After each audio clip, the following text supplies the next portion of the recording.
여러분 안녕하십니까? 계속해서 전남 동부권 소식입니다. 오늘 12월 개통을 앞둔 수서발 고속철도에 전라선이 포함되어 있지 않아 지역민들의 반발이 커지고 있습니다. 전남 동부 지역에 관광객이 늘고 있는 상황인데 전라선만 빠진 것은 명백한 지역 차별이라는 건데요. 김종태 기자가 보도합니다. 오는 12월 서울 강남 수서역에서 출발하는 고속열차인 SRT는 하루 60회 정도 운행 예정입니다.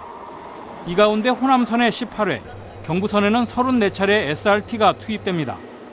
수서발 노선에 전라선만 빠진 것입니다. 전북 익산에서 여수까지 고속철로가 깔려 있지 않은 것이 주된 이유입니다.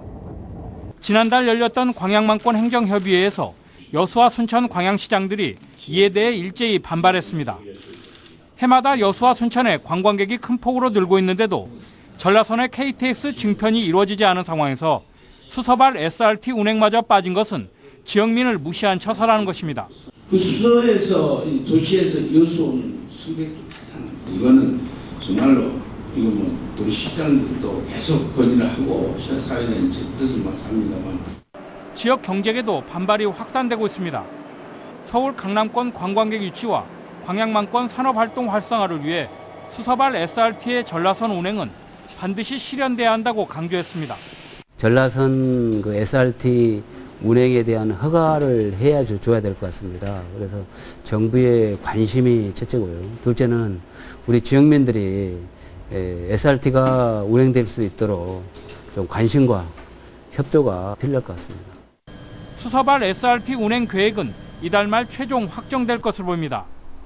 경부선이나 호남선에 비해 가뜩이나 전라선의 KTX 운행 횟수가 적어 지역 차별이 언급되고 있는 가운데 이번 수서발 SRT 운행마저 전라선이 제외돼 있지 지역민들의 걱정과 반발이 커지고 있습니다.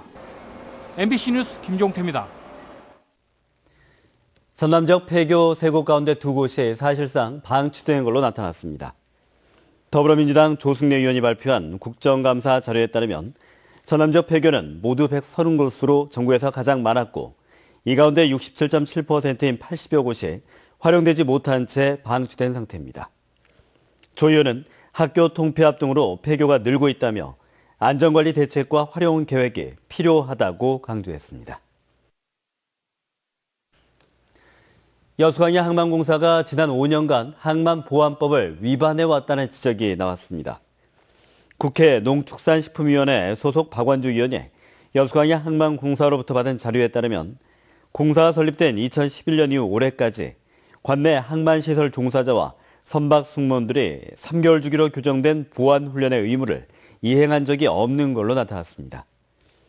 박 의원실 측은 입법조사처로부터도 여수광야 항만공사와 소속 항만시설 보안 책임자가 관련법에 따른 의무를 이행하지 않았다는 답변을 받았다며 체계화된 보안훈련 시스템 구축이 시급한 걸로 보인다고 밝혔습니다. 지난 2013년 프로축구 승강제, 이른바 스플릿 제도가 도입된 이후 처음으로 전남 드래곤즈가 상위 스플릿에 진출했습니다. 올 시즌 의미 있는 유종의 미를 거둘 수 있을지 관심이 모아지고 있는데요. 현장에 직접 다녀왔습니다. 지난 2일 K리그 클래식 33라운드 제주전. 경기 결과에 따라 상위 스플릿 진출이 결정되는 중요한 경기입니다. 열띤 승부였지만 전남은 2대0으로 패했습니다. 하지만 타구장에서 광주와 성남이 패해 전남은 정규 라운드 5위로 상위 스플릿 진출에 성공했습니다. 새로운 선수들이 정말 너무 잘 해줬고 신고조화도 잘 됐고 과감한 결단을 하심으로써 이렇게 선수단 분위기를 확 바꿨던 게 전남은 이로써 3위까지 주어지는 아시아 챔피언스 리그 출전권 획득을 위한 교두보를 마련했습니다. 시즌 초 부진했던 모습을 접고 가을 축구잔치에 참여하기 위한 부단한 노력에 빛을 본 겁니다. 주장 최효진은 물론 용병 자일과 토미의 활약은 전남의 의미 있는 도전에 기폭제가 됐습니다. 공격과 수비에서의 안정감을 박기동 선수와 박준태 선수가 상무에서 돌아오면서 현재 있는 선수들과 손발이 좀 맞는다라고 친다라면 굉장히 큰 역할을 해줄 것으로 보입니다.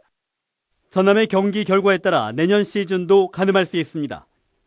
1부 리그 12개 구단 중 유료 관중 증가폭이 컸다는 것도 긍정적인 요소입니다.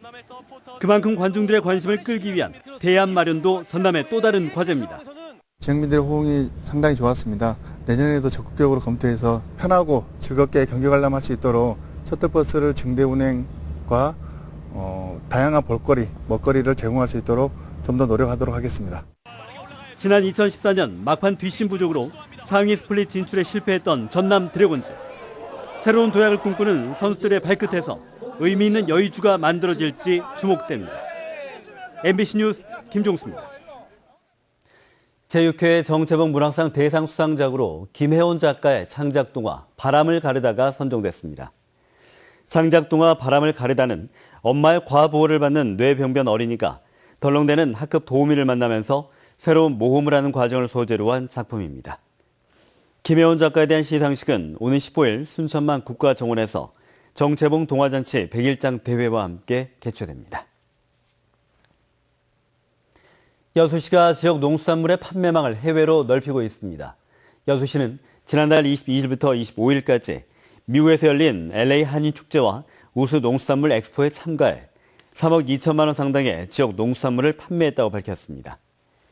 이번 해외 판촉 행사에는 현지 교민들이 선호하는 갓김치와 멸치, 건홍합 등을 중심으로 판촉 활동을 벌였으며 멸치 등 일부 품목은 매진됐습니다. 여수시는 지난 2012년부터 LA 한인축제에 참가해 12억 4천만 원의 판매 실적을 올렸습니다. 세월호 참사를 계기로 추진 중인 국민해양안전관 건립사업이 오는 2018년 개관을 목표로 속도를 내고 있습니다. 그런데 운영 주체나 운영비 부담을 둘러싼 논란은 여전히 해소되지 않고 있는데요. 문현철 기자가 보도합니다. 국민해양안전관이 들어설 진도군이면 남동리 야사입니다. 팽목항 바로 옆에 자리한 곳으로 해양안전을 주제로 한 체험교육장과 세월호 추모 공간이 조성될 예정입니다. 해양안전 체험시설을 강조했는데 각종 재난에 대응하는 4D 시뮬레이터, 직업체험관, 해양구조군안시설 체험장 등을 갖추게 됩니다. 올 연말까지 기본계획 용역이 마무리되면 실시 설계를 거쳐서 내년 하반기에 착공해 오는 2018년 말에 완공할 예정입니다. 총 사업비는 270억 원, 전액 국비에서 지원될 예정입니다. 이처럼 건립사업이 속도를 내고 있는 반면에 시설 운영 주체나 운영비 부담 논란은 해소되지 않고 있습니다. 진도군은 시설 운영을 맡더라도 연간 30억 원의 운영비는 국가에서 지원해야 한다고 주장하지만 해양수산부는 난색을 표하고 있습니다.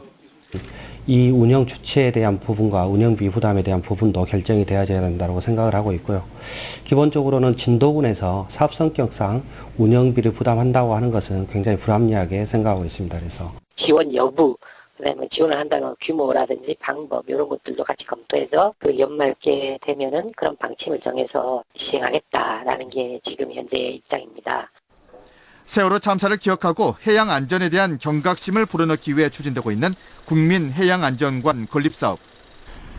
운영 주체를 둘러싸고 중앙정부와 지자체가 엇박자를 내면서 국민해양안전관의 건립 취지가 퇴색되지 않을까 우려되고 있습니다. MBC 뉴스 문현철입니다.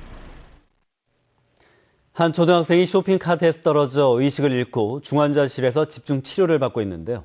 쇼핑카트에 안전 문구 등을 표시하도록 공고하고 있지만 제대로 이루어지지 않고 있습니다. 송정근 기자입니다. 초등학생 2명이 쇼핑카트를 끌고 대형마트 이곳저곳을 돌아다닙니다. 잠시 뒤 초등학교 5학년 장모군이 진열대에서 라면을 꺼내기 위해 쇼핑카트에 올라서다 떨어져 머리를 크게 다쳤습니다. 뇌출혈 등으로 큰 수술을 받은 장군은 의식을 잃어 치료를 받고 있습니다. 카트를 애기들이 그렇게 끌고 돌아다니면서 그 올라갈 정도인데 그 직원이라든가 누구는 분명히 봤을 거단 말입니다. 어느 누구 하나 제지하고 한 사람도 없고 카트를 올라갈 때까지도 누가 아무 말한 사람이 없었어요. 마트 측은 당시 식사교대 시간이라 직원이 현장에 없었다면서도 사고가 나자 119를 부르는 등 적극적으로 대처했다고 말합니다. 직원이 빨리 뛰어가서 저희 쪽에서는 좀 어떻게 보면 상황이 안타깝게 됐지만은 그렇게 해서 20분 만에 이렇게 119에 연계를 한 상태인데 좀 멀쩡했었거든요. 대형마트 쇼핑카트 사고는 이뿐만이 아닙니다. 지난 2011년부터 4년 동안 대형마트에서 발생한 안전사고 10건 가운데 3건이 쇼핑카트 사고였는데요. 이 가운데 70%가 어린이 사고였습니다. 주로 카트에서 떨어지거나 다른 사람이 모는 카트에 부딪혀 다쳤습니다.